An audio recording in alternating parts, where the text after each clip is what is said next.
A late-night arrest leads to sudden violence. This was a person whose intent was clearly to hurt someone. This came out of the blue. He did not see it coming. And a fight for his life. You don't know how it's going to end. May 15, 2011, Elyria, Ohio. 3 a.m. Sunday in a small town just 30 miles west of Cleveland. Police are called to the house of 29-year-old Anthony Thomas, whose girlfriend calls 911 after a fight. Officer William Witt arrests Thomas when he realizes he has an outstanding warrant for contempt of court. Thomas doesn't resist, and the drive back to the station is uneventful, except for one brief exchange. At some point in that time frame, Mr. Thomas made a comment, "I can smell the fear on you." Officer Witt replied with something like, "I'm not afraid of you."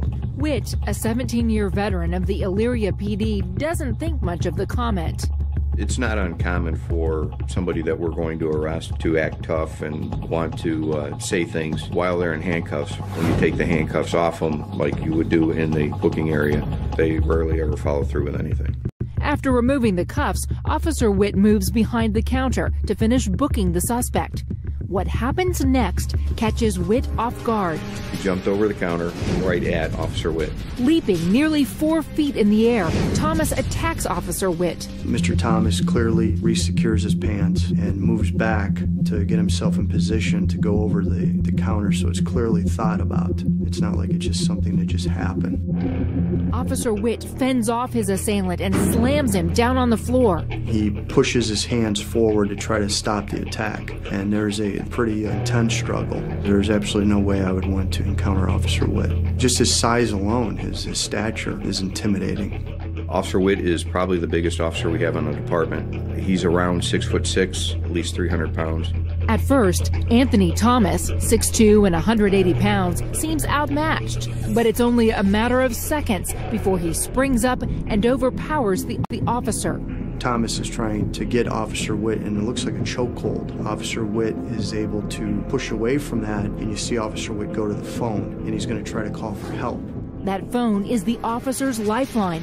But before Witt can make the call, Thomas maneuvers behind him to take control.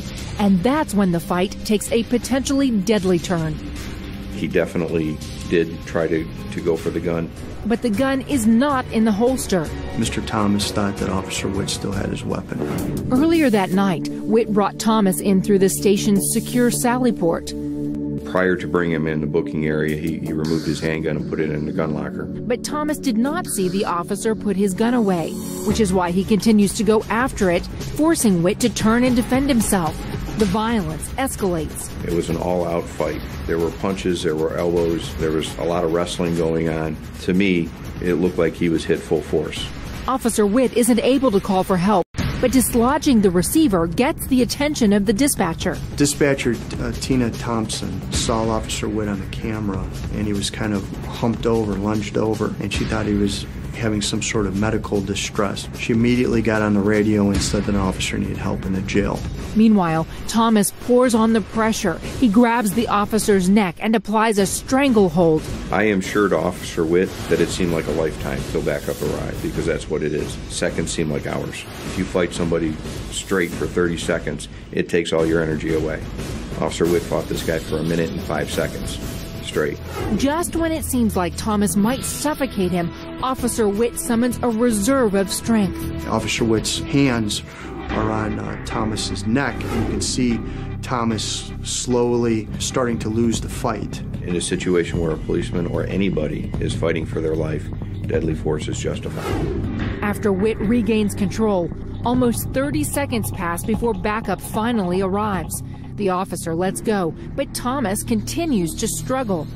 Once on the ground, Mr. Thomas didn't give up. Trying to handcuff somebody who doesn't want to be handcuffed is not an easy task. The officers were holding down his shoulders, they were holding down his legs so he couldn't kick them, and finally were able to get him handcuffed.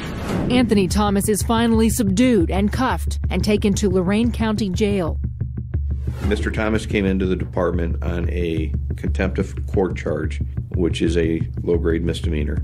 He left our department with a felony assaulting an officer charge, all when he was going to be released on a summons for the first one.